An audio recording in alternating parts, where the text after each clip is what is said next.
si Buknoy. Ito ang tatay ko. Ang konsepto natin ng identity ay batay sa kung sino ang nakagisnan nating pamilya at kung ano ang mga itinuro nila sa atin.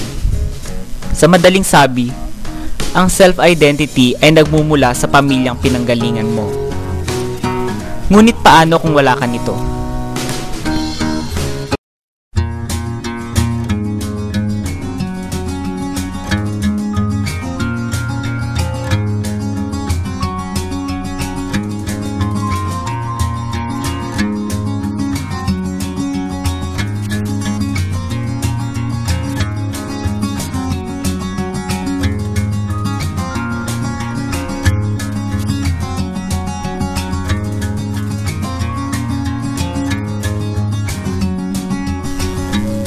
Kung ang isang bata ay lumaki na walang kinagis ng magulang o pinalaki sa isang institusyon, patuloy siyang maghahangad sa mga nawawalang piraso ng kanyang pagkatao.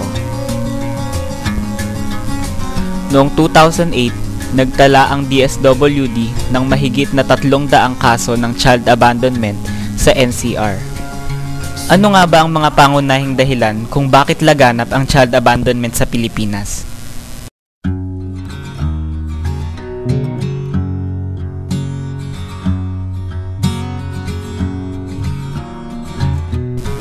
Sa patuloy na paghirap ng buhay, di magawang suportahan ng mga magulang ang kanilang mga anak.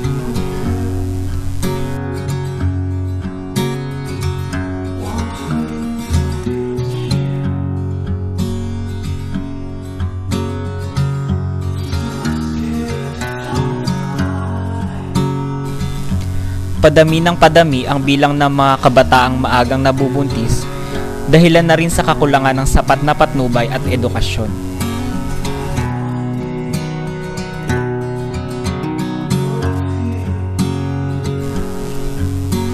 Ang child abandonment ay maaari ring mag-ugat sa di maayos na relasyon ng mag-asawa. Isang halimbawa ng kasong ito ay si Aling Margie. Mismong asawa niya ang nagpamigay sa kanyang anak dahil lamang sa di nila pagkakasundo. January 1, pag-uwi ko, yung bata pinagsunod naman yung makaampon. Nagpaalam sa akin yung bata, binigay na daw siya ng papa niya dun sa ninang niya. Hindi yata kaya pag-aralin, tuturang trabaho. Inaampon siya na hindi ko alam. Nalaman ko na sinunda na lang. Ano ang mga maaaring maging epekto nito sa bata?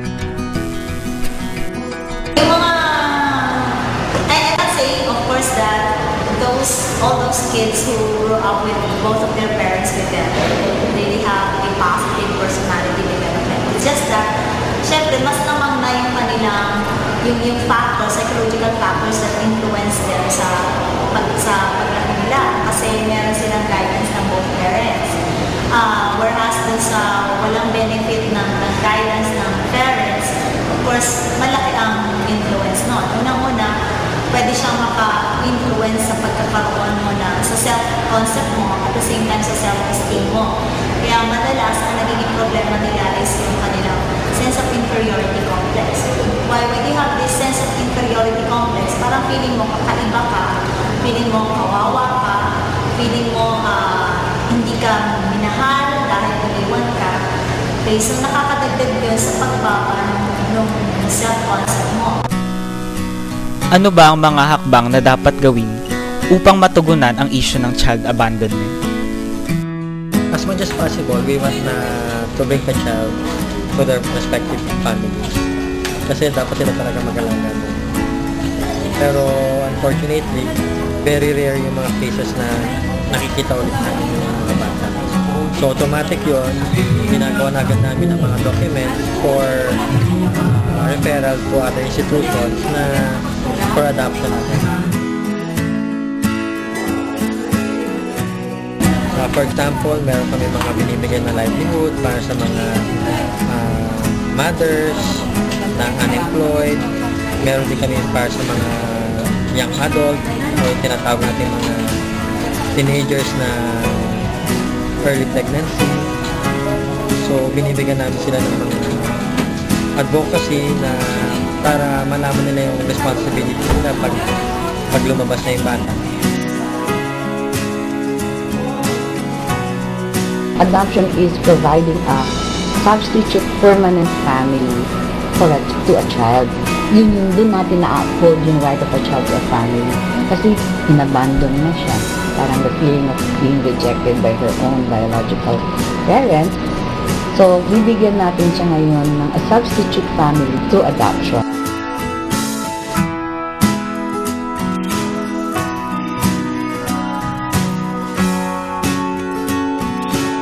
From psychological perspective, the establishment of our identity, which is very crucial, especially during the formative years and until adolescent stage, would also serve as a firm ground of our adult personality later on. So kung merong kulang or merong conflict created, for example, being abandoned, most probably it will also affect or influence your adult personality. Kung ipagkakait sa mga kabataan ang karapatan nilang mapabilang sa isang pamilyang huhubog sa kanilang pagkatao, parang kinuha na rin sa kanila ang karapatang magkaroon ng buhay na buo.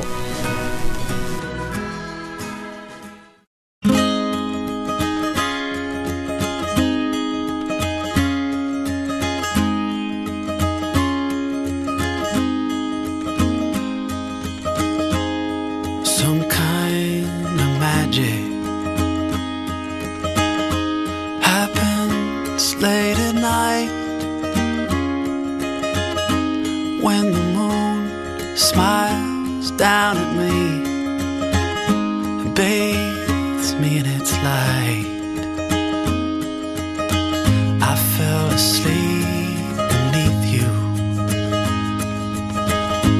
in the tall blades of grass. When I woke, the world was new. I never had to ask. It's a brand new day. The sun is shining. It's a brand new day. For the first time